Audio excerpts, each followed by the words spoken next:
हम लोग एक ही चीज पर न जाने कितनी बार टैक्स भरते हैं। जैसे कि जब आप पैसा कमाते हैं तो इनकम टैक्स भरते हैं, उस इनकम से आप गाड़ी खरीदते हैं तो गाड़ी खरीदने पर जीएसटी देते हैं, जब गाड़ी खरीदते हैं तो रोड टैक्स भी सरकार आपसे वसूलती है, फिर रोड डेवलपमेंट सेस भी आपसे लेती है, अब आप मोटर इंश्योरेंस भी कराएंगे गाड़ी का तो उस पर भी जीएसटी लेती है, और उसके बाद आप जब पेट्रोल या डीजल भरवाएंगे उस पर भी सेस और वैट लेती है, और अंत में जब आप अपनी गाड़ी को सड़क पर चलाएंगे तो टोल टैक्स के नाम पर जनता से पैसा वसूलती है। इतने सारे टैक्सेशन ओवरलोड कर हम इस देश के आम आदमी का खून चूस रहे हैं सर। इस देश में इन्फ्लेशन पर भी जीएसटी लग रहा है। वो कैसे लग रहा है? एक प्रोडक्ट जो 100 रुपए का बिकता था उस पर 18% जीएसटी हुआ करता था, आज वो वस्तु महंगी हो गई, 100 से 150 रुपए की बिकने लगी, अब 18% 150 रुपए पे लगने लगा, यानी कि 50 रुपए की जो महंगाई है उस पर भी सरकार जीएसटी लेने लग गई है, which is GST on inflation. में जिन लोगों को अर्थशास्त्र के बारे में जानकारी नहीं है उनकी राय पे अगर बजट बनाएंगे तो इसी प्रकार के फ्लिप फ्लॉप्स देखने को मिलेंगे। क्या हमारे देश की वित्त मंत्री इन्फ्लेशन एडजस्टेड प्रॉफिट्स में विश्वास नहीं रखती? क्या उन्हें इन्फ्लेशन का ज्ञान नहीं है? क्या वो जानती नहीं कि इस देश में महंगाई एक प्लेग की तरह फैलती जा रही है?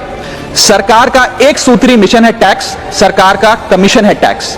जगने पे टैक्स, सोने पर टैक्स, हंसने पर टैक्स, रोने पे टैक्स, खाने पे टैक्स, पीने पे टैक्स, बच्चों की पढ़ाई पे टैक्स, बुजुर्गों की दवाई पर टैक्स, फसलों की बुआई पे टैक्स, ट्रेन और यात्रा हवाई जहाज पर टैक्स, खरीदने पर टैक्स, बेचने पे टैक्स, फैलने पे टैक्स, समेटने पे टैक्स, सड़क पे टैक्स, आसमान पे टैक्स, गाड़ी पे टैक्स, मकान पे टैक्स, सपनों पर टैक्स, अरमान पे टैक्स, खुशी पर टैक्स, मुस्कान पर टैक्स, दिन रात की गाड़ी कमाई पर टैक्स, किताब पर टैक्स, सियाही पे टैक्स, सब्जी पर टैक्स, मिठाई पे टैक्स। सरकार जनता से वसूल रही है बीजेपी से दिल लगाई पर टैक्स। पहले तो मैं सरकार के मंत्री नितिन गडकरी जी का जो एक चिट्ठी सामने आई, उन्होंने अपनी सरकार के वित्त मंत्री को चिट्ठी लिखते हुए कहा कि लाइफ इंश्योरेंस और हेल्थ इंश्योरेंस पर जो 18% जीएसटी लगाया उसे वापस लिया जाए। मैं उनकी इस मांग का समर्थन करता हूं और सरकार से मांग करता हूं कि हेल्थ और लाइफ इंश्योरेंस पर कम से कम हम जीएसटी ना लगाएं। यह कोई लग्जरी गुड या लग्जरी प्रोडक्ट नहीं है। और मुझे यह बताते हुए खुशी है सर कि parliamentary standing committee on finance की आज से 6 महीने पहले रिपोर्ट आई थी, जिसका हिस्सा मैं भी था। मैं भी parliamentary standing committee on finance का सदस्य हूं, जिस समिति ने अपने पैरा नंबर 2.10 में साफ तौर पे सरकार से अनुरोध किया कि हेल्थ इंश्योरेंस और लाइफ इंश्योरेंस पर जीएसटी कम किया जाए, समाप्त किया जाए, ना लगाया जाए। मैं पढ़ के वो अंश आपको सुनाना चाहूंगा।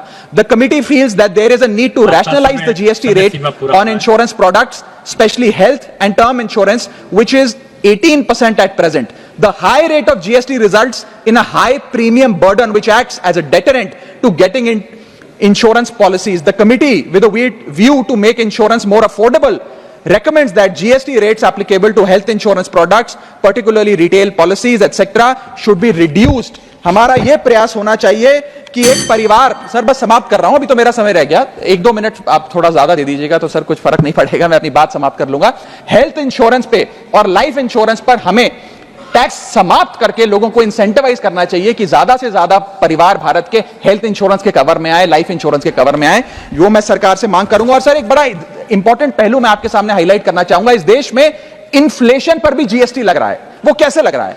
एक प्रोडक्ट जो 100 रुपए का बिकता था उस पर 18% जीएसटी हुआ करता था, आज वो वस्तु महंगी हो गई, 100 से 150 रुपए की बिकने लगी, अब 18% 150 रुपए पे लगने लगा, यानी कि 50 रुपए की जो महंगाई है उस पर भी सरकार जीएसटी लेने लग गई है, which is GST on inflation. मैं चाहूंगा कि सरकार इस पर विचार करे। और अंत में सर अपनी बात समाप्त करने से पहले एक और दिलचस्प मुद्दा आपके समक्ष रखना चाहूंगा, which is problem of multiple taxation. हम लोग एक ही चीज पर न जाने कितनी बार टैक्स भरते हैं। जैसे कि जब आप पैसा कमाते हैं तो इनकम टैक्स भरते हैं, उस इनकम से आप गाड़ी खरीदते हैं तो गाड़ी खरीदने पर जीएसटी देते हैं, जब गाड़ी खरीदते हैं तो रोड टैक्स भी सरकार आपसे वसूलती है, फिर रोड डेवलपमेंट सेस भी आपसे लेती है, अब आप मोटर इंश्योरेंस भी कराएंगे गाड़ी का तो उस पर भी जीएसटी लेती है, और उसके बाद आप जब पेट्रोल या डीजल भरवाएंगे उस पर भी सेस और वैट लेती है, और अंत में जब आप अपनी गाड़ी को सड़क पर चलाएंगे तो टोल टैक्स के नाम पर जनता से पैसा वसूलती है।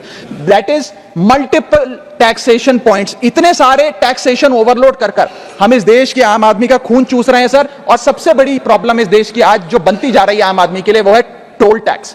सांसद और मंत्री को टोल टैक्स नहीं देना पड़ता, हमें छूट है टोल टैक्स से, लेकिन इस देश के आम आदमी को हर जगह टोल टैक्स देना पड़ता है। एक रिपोर्ट के मुताबिक हाईवे पे 2 रुपए प्रति किलोमीटर का टोल टैक्स इस देश के आम आदमी को भरना पड़ता है। और अंत में अपनी बात खत्म करूंगा मैं एक कविता सुनाकर, थोड़ा सा सर और इंटेलिजेंस चाहूंगा और इस टैक्स रिजीम के बारे में 4 पंक्तियां लिखी हैं सर, मैं आपके सामने पेश करना चाहूंगा।